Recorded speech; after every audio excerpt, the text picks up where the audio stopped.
I used to believe that if you loved someone quietly, it somehow counted for more. That restraint was a kind of loyalty. That patience was proof of character.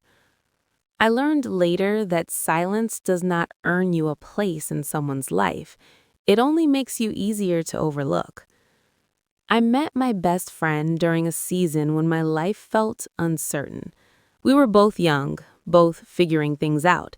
She had a way of filling every room she entered. People noticed her immediately. I noticed her too, but not with envy, with comfort. She was warm, confident, certain of herself in ways I wasn't yet. We became inseparable. Late-night conversations, shared secrets, plans spoken out loud like promises. There was nothing forced about our friendship. It felt natural, safe. And then there was him. He wasn't extraordinary at first glance, not loud, not flashy, but he listened. He noticed small things. He asked questions most people skipped. When he smiled, it felt like he was choosing the moment, not performing it. I noticed him before anyone else did. I never told her at first, not because I didn't trust her, but because I didn't trust myself. I was afraid of turning something fragile into something complicated. Eventually, I told her anyway. I remember the moment clearly. We were sitting on the floor of her apartment, backs against the couch. The room smelled like coffee and rain. I said his name casually, like it didn't matter, like my voice wasn't carefully controlled. I told her I liked him, that I had for a while, that I wasn't planning to act on it. She laughed softly and told me I was adorable. She said she hadn't noticed him like that. She said she would never do anything to hurt me. I believed her.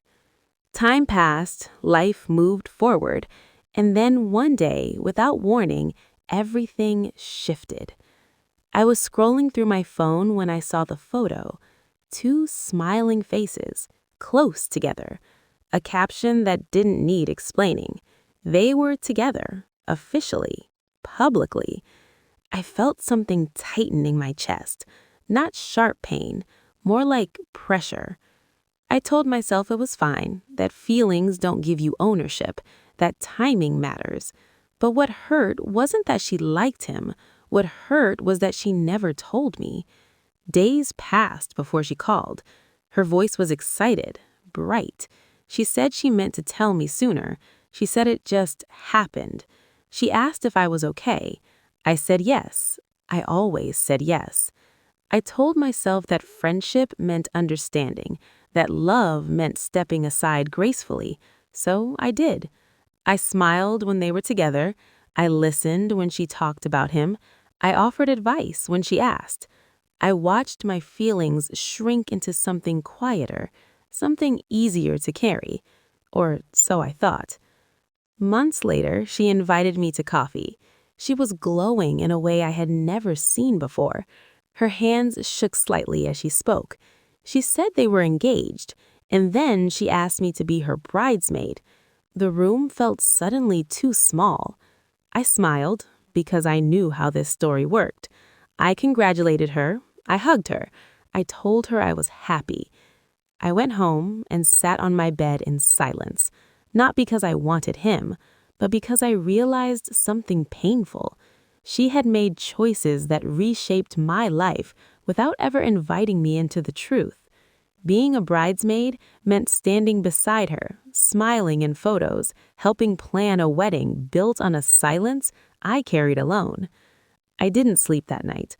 In the morning, I sent her a message. I told her I loved her. I told her I supported her happiness. And I told her I couldn't be her bridesmaid.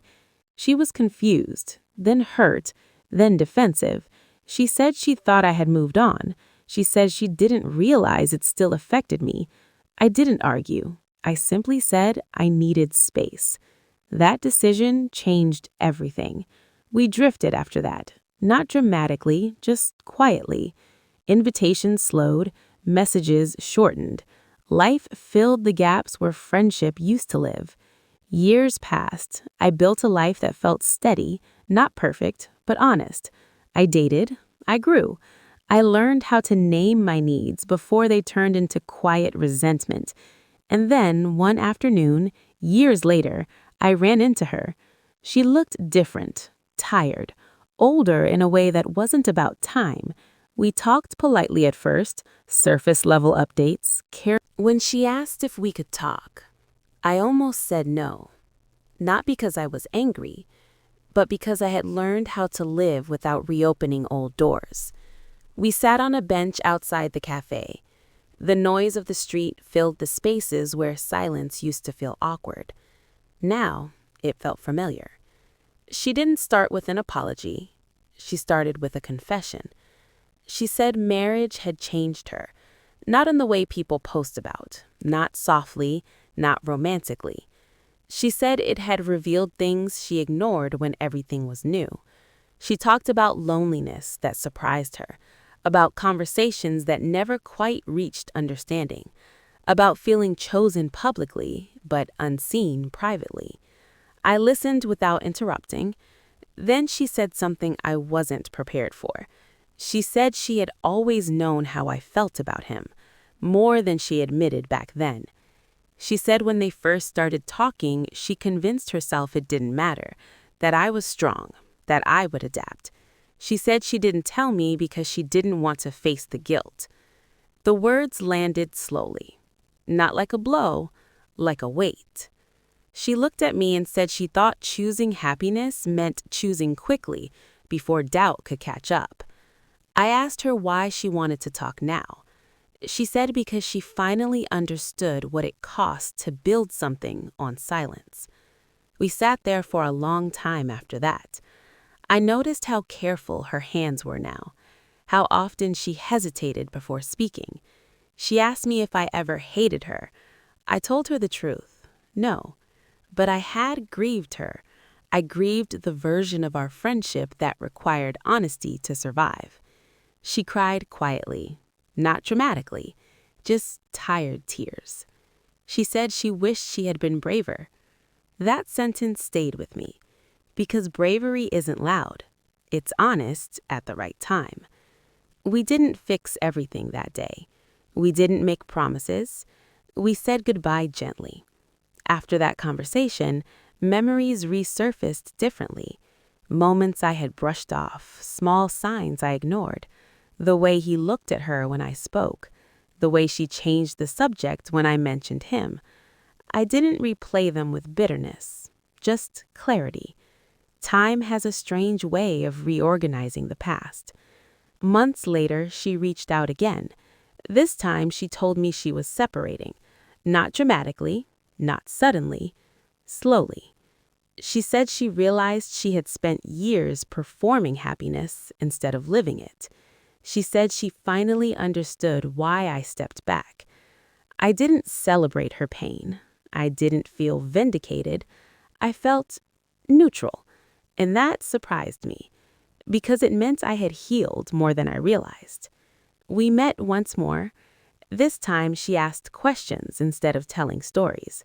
She asked how I learned to set boundaries, how I stopped apologizing for needing space, how I rebuilt trust in friendships.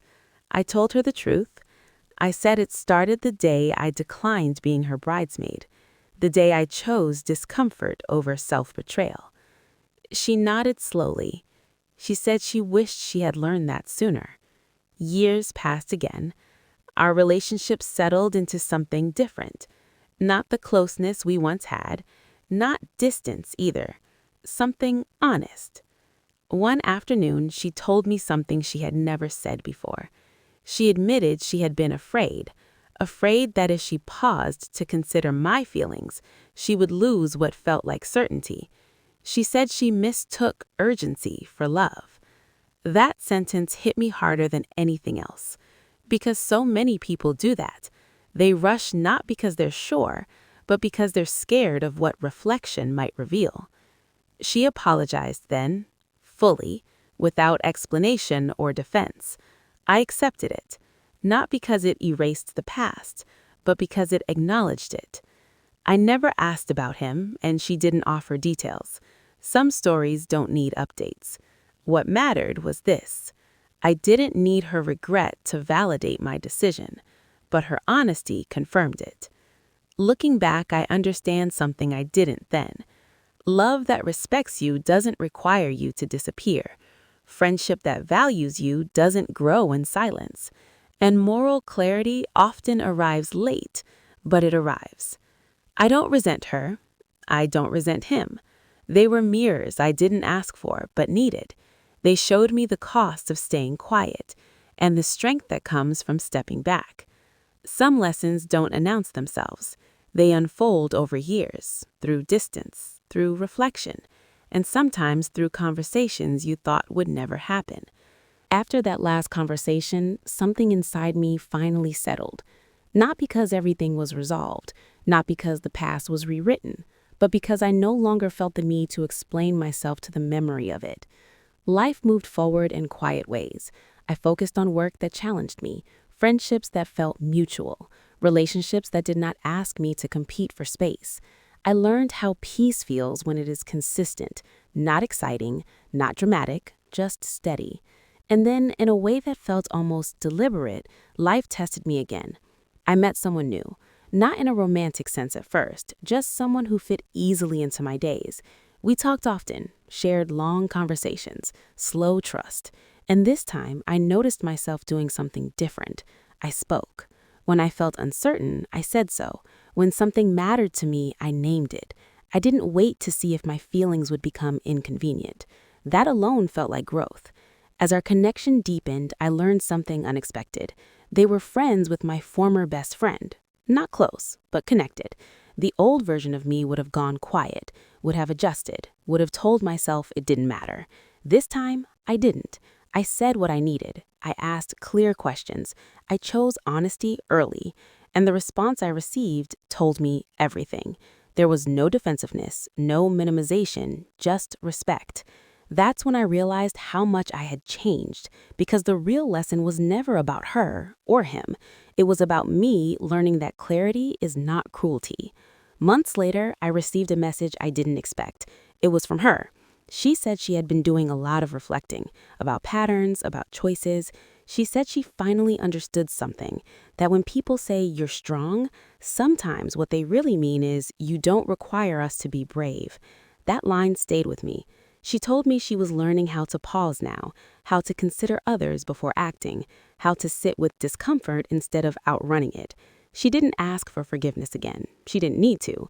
Growth doesn't always ask for applause. It just shows up differently. We met one last time, intentionally. No nostalgia, no pretending, just two people acknowledging what was. She thanked me, not for stepping aside, but for stepping back. She said watching me walk away quietly had stayed with her longer than any argument ever could. That surprised me, because at the time, my silence felt small. But silence, when chosen deliberately, can be loud in the right places. After that meeting, our paths naturally separated, not with bitterness, not with longing, just closure. Years passed. I was invited to events without feeling obligated. I declined things without guilt. I no longer mistook endurance for virtue. One evening, I found myself telling this story to someone else. They asked if I regretted not fighting harder back then. I thought about it carefully, and I said no, because fighting would have kept me tied to a version of myself that believed love had to be earned through sacrifice. Walking away taught me something far more valuable, that people who truly value you do not ask you to disappear so they can feel comfortable. The moral lesson took time to fully reveal itself, but here it is. Being kind does not mean being silent. Being loyal does not mean being invisible. And maturity does not mean accepting what hurts you just to keep the peace. Sometimes the most ethical choice is distance. Sometimes the most loving act is honesty. And sometimes the bravest thing you can do is refuse to participate in a story that requires your absence. I didn't win anything by walking away. I gained something, a voice, a sense of self that no longer waits to be chosen. And that is the kind of ending that doesn't need applause.